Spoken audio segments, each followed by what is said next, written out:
Good day traders, Stacey Burke from Stacey Burke Trading. Today we're going to be reviewing 1 hour charts. I've had a lot of questions. People have asked me to go back and do a few more examples of 1 hour charts. Even though I've sort of been gearing a bit more on 4 hour and daily, I still use the 1 hour charts. So today I'm just going to go over a couple of really simple things. I talk about opening range and initial balance with the Monday. And I'm going to talk about how I look at range expansions. And range expansion is just basically when the market begins to auction on Monday, how it starts to move up and down, and eventually it will find its longer term selling or buying trend based on who's controlling the market. But the range expansion gives you an idea. And if you look at your ATR, your average true range, you'll also recognize that for example, if we go to the weekly, we'll go to the weekly Japanese yen and just take a look at the average range for the last 20 days. The average, we'll look at the average weekly range. Sorry, the average weekly range is approximately, in the area of 280 pips. So when we go back to the hourly chart and we are looking at that weekly ATR because we want to know a couple of things. We want to know, obviously, when we have an opportune time to enter the market with the least amount of risk, and we want to look at asymmetrical risk rewards, but we also want to have an idea of potentially when that market may have reached its maximum point or where it may be moving to before it forms a range. So in the case of the Japanese yen, I don't often trade on Monday, but I will look at Monday based on the Friday market settings. And what I will often do is in that first half of the day before the Asia close, which is around the 8 o'clock candle on the 24-hour chart, 24-hour market times. So it doesn't matter where you're at in the planet. If you're using MetaTrader, my time starts on the New York closing time at 5 a.m. New York. So my zero candle starts at 5 a.m. New York. So wherever you're at in the world, you can base it on New York Eastern Standard Time. But what I will do is I'll look at a range. So for example, that last range of movement into the Monday from Friday's low, I will take a low and a high. So the market has been making a lower high and then a lower low into the Asia close. So I use that as my 0 and 100% levels. So I'm just looking at expansions of the market, and if you need to learn a bit more about that, you can study Bill McLaren's stuff. There's lots of different theories. You can use Fibonacci. I basically use quarters and halves. It's pretty accurate, pretty reliable, but I'm not going to go into that too much here. But just in terms of giving me 50% levels, we see the market on Monday's open make a new low. So it breaks Friday's low. So it breaks Friday's low. And now as soon as that break occurs, we are aware that shorts have been triggered into the market.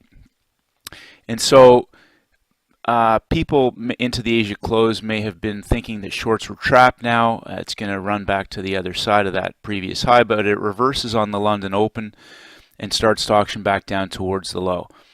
Now, traders who trade on the Monday, we talk about three things again with breakouts. There's three types of things the market is trying to do. It's always trying to break out, and it will either retest, fill more orders, and continue on in that original direction of the breakout, or it will break, retest, and fail to hold, and then reverse often to the other side. And this is where we get a marginal higher new low, and we call that a false break. And like Colin Nicholson says, it's actually not a false break, it's a real break, it's just a marginal break. So, and the third option that often can happen is that price will break, it'll retest, it'll fail, and then it'll go into a trading range.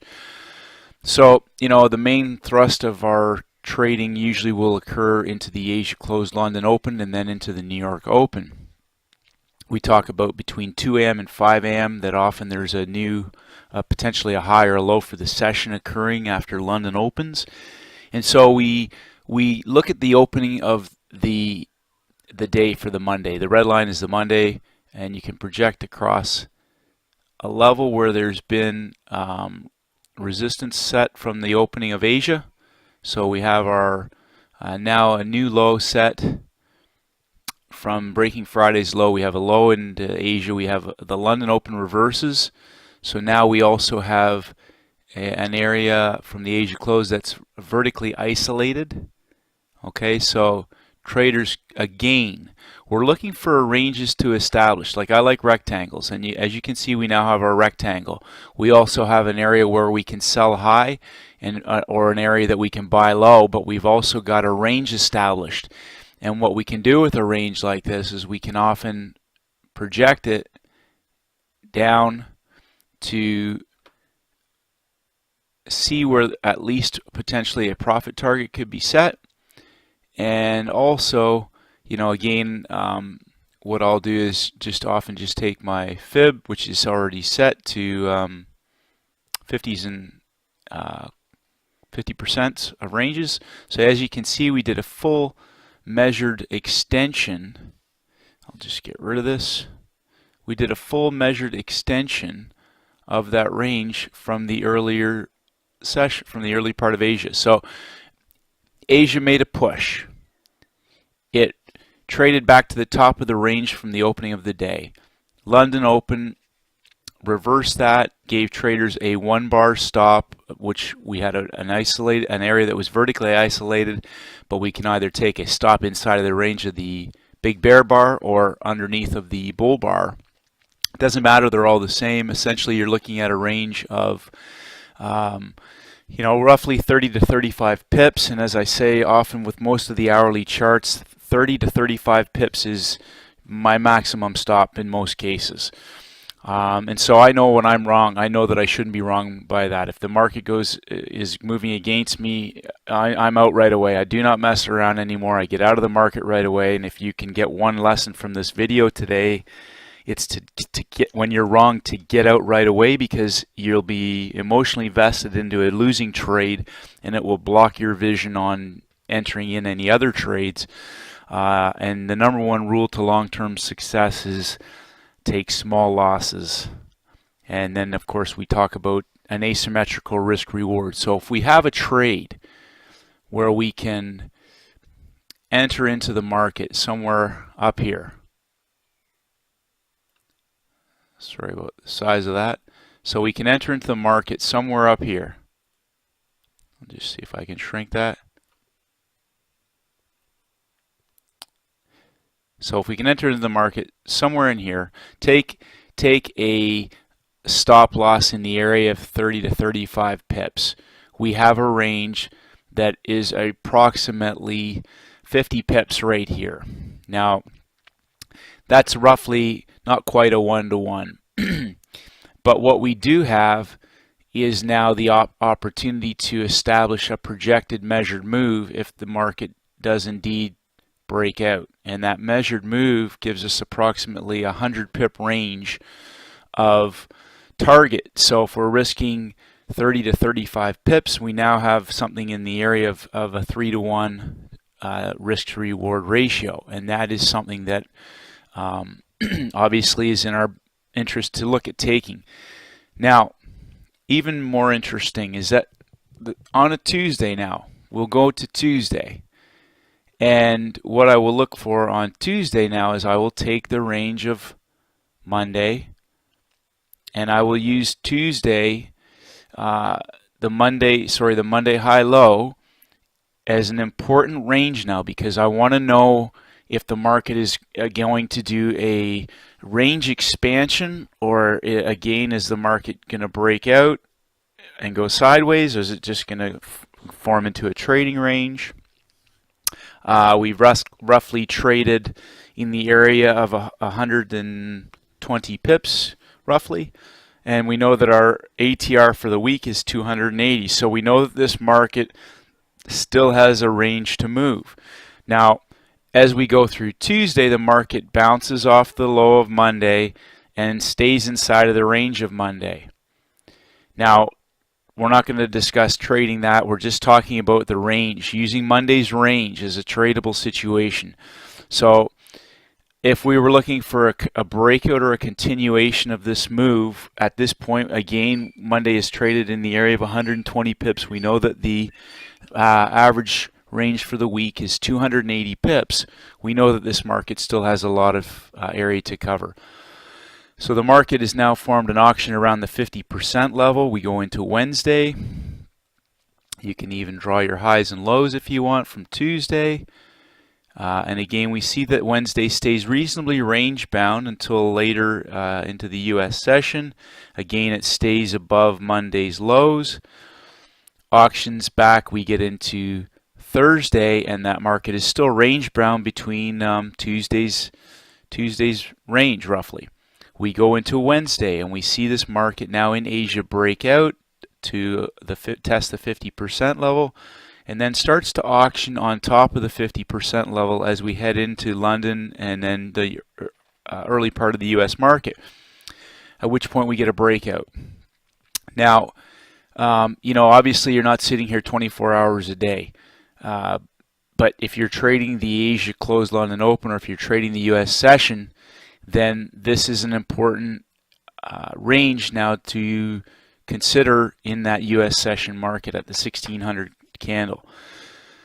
The market then breaks out and continues to auction. So as we head into Friday, traders now can see that we potentially are going to do a measured move.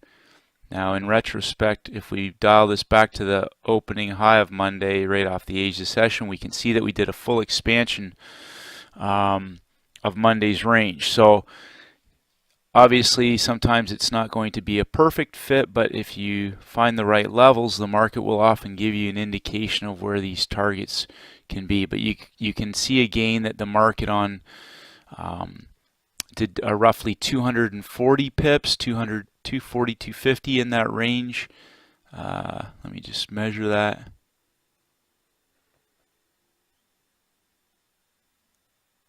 $230 pips. So the average is 280. So traders who went long somewhere in the Asia, London, New York session on Thursday were able to again take a asymmetrical trade somewhere in this area. We knew that we had a target somewhere up above here. Not guaranteed, but traders were able to position themselves with roughly a 1-bar stop or a 35 pip stop in that area. The market did indeed break out, and at this point traders could go to break even once it cleared the high of Monday, because we know that most trades will fail at either new highs or new lows. But this breakout actually held, and it continued to auction up and do a full extension of Monday's range. So let's just take a look at the British pound and just see how that would apply. So if we were to take Monday's range, and again I'm just using 50% levels, so we got a full range of Monday. The market broke out on Tuesday, so breakout traders in London or Asia close may have positioned themselves en route to testing Monday's low. It did a full extension of Monday's range on Tuesday. Found support at that full extension into the London session and early US market opens. The market tested back inside of the range of Monday in the US session and then auctioned a half extension above. Wednesday again it found support on top of the breakout of Monday's high, auctioned around that level. Then again in the US market retested the high from the Tuesday session, and again finding support and resistance between that half extension and high of Monday, and then again did a full extension of Monday's range in the opposite direction. Now if you're familiar with market profile, this is what we would call an open auction type of week. So we talk about the opening range, the initial balance. There's 4 types of market opens. If you're not familiar with them, study Dalton. But this would be called an open auction, and what that is where the market is actually traded on both sides of the market and then returned back to the middle of the market. If we went back and looked at the Japanese yen, we would call that in most cases probably an open test rejection. So it traded in one direction, found resistance, didn't go any further, and then ultimately auctioned back to the other side where it felt it was able to trade in the area of least resistance. So just looking at the pound again, you can see, again, this isn't going to be absolute, but just to give traders an idea, you're trading into the Asia close. The market has broken below that 50% level from Monday. We know that it's going to retest the lows. It's going to retest the lows at some point of that Monday's range. The Mexican peso, again, it's become one of my favorites. Can be challenging. If you're not familiar with it, study it first before you just jump in. The spreads are a little bit different. You just got to get familiar with the numbers. It can be move around quite fast. Tends to be reasonably quiet during Asia. But anyways, Monday, traders saw a pretty dynamic move off of a double bottom, and the market broke out on Monday. Traded within that range now, just ballparking, that's roughly a 3/4 range, and Tuesday is a quarter extension. So again, most false breaks will fail at a 1/8 or a quarter extension, and in this particular case, traders, the good thing is that on Monday we had a very large range, somewhere roughly in the area of about 300 pips. So we now know that the market is going to give us some good trading ranges for the week. So the 300 pip range, we got 150 pip half extension, 75 for a quarter extension. So these are reasonably good ranges. But also as the week progressed, we saw the peso give us a nice head and shoulders pattern. Traders into the London session were able to take again a 1-bar trade after we had this quarter extension. Traders, we can see where a market has been vertically isolated from Tuesday's high, which we would call the low of the high period, and then the market has traded into that in Asia, done it again in the Asian close and reversed. So traders can, and also coming off of a 100% level from Monday. So we're back inside of Monday's range. We've got a 1-bar stop, and with the peso, it's possibly going to be, a little bit bigger. But again, the peso's roughly, 1 pip represents roughly 60 cents or $6, depending on the size of contracts you're trading. And again, position yourself within that 1 bar for a short trade, and we have a measured move range at a minimum, but you can project these 50% levels now all the way. I'm not going to go back, but the Mexican peso has been in a downtrend. So again, the overlying existing trend is what's important to the dominant theme of where you're looking to trade. But the other thing, just to sort of reedify here, I'll just put this back, Monday's chart.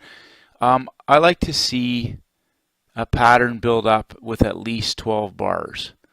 So, on Monday, even if you were trading this range purely just based on Monday, we've got a breakout that occurred inside of a trading range, and we've got 12 bars at least that built this up. That's 12 hours of trading. Now I know, if you listen to Peter Brand, he talks about patterns building up over 12 weeks in duration. Now he's trading on weekly and daily charts and some monthly charts, but you can apply the same approach to your trading even on an hourly or a 4-hour chart. But you need to be well learned in the times and the importance of the market time frames with Asia, London, and New York. I tend to avoid the Asia session. I don't trade it. I don't want to be at the screen all the time.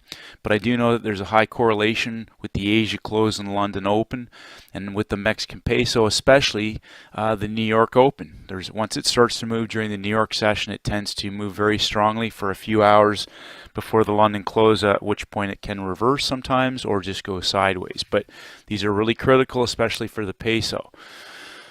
So again, just looking at measured moves, rectangles, patterns that build up, using 12 hours to roughly build these trades. And if you haven't read Schaubacher, I recommend getting his book and studying the 5 major reversal patterns and looking at, again, isolating a market that's been vertically challenged.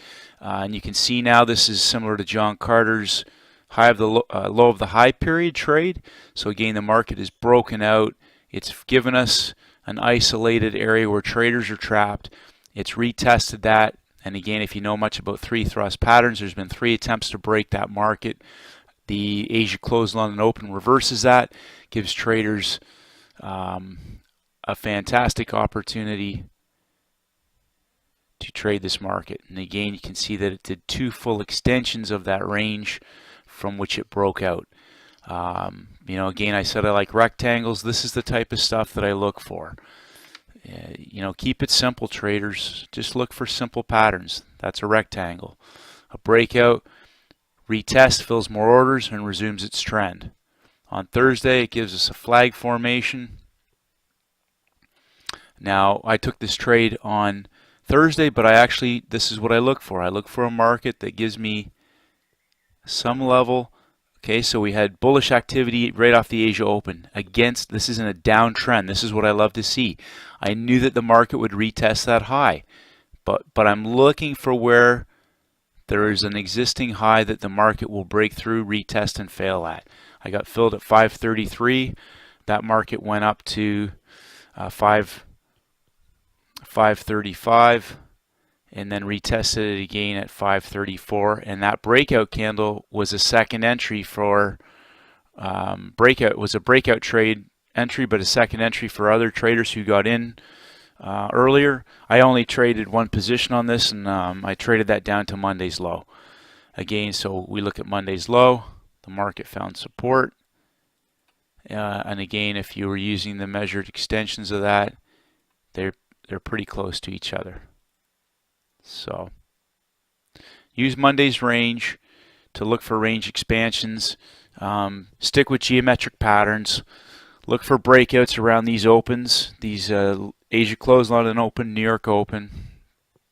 Again, on the hourly charts, 1 bar usually should be your maximum stop. So you should be able to define your risk and your position sizing. If you're wrong, get out, because if you're wrong, that trade is going to go against you. So people who went long in this market, if you don't get out of these trades, you can see that if you're against the trend, you're going to be sitting on a massive loss. And also getting in on these trades, these asymmetrical trades, when you're right, your downside is limited to roughly 1 hour, and your upside is 3, 4, 5 hour, and that's the types of trades that I'm looking for. So hopefully you got some value out of today's video, traders.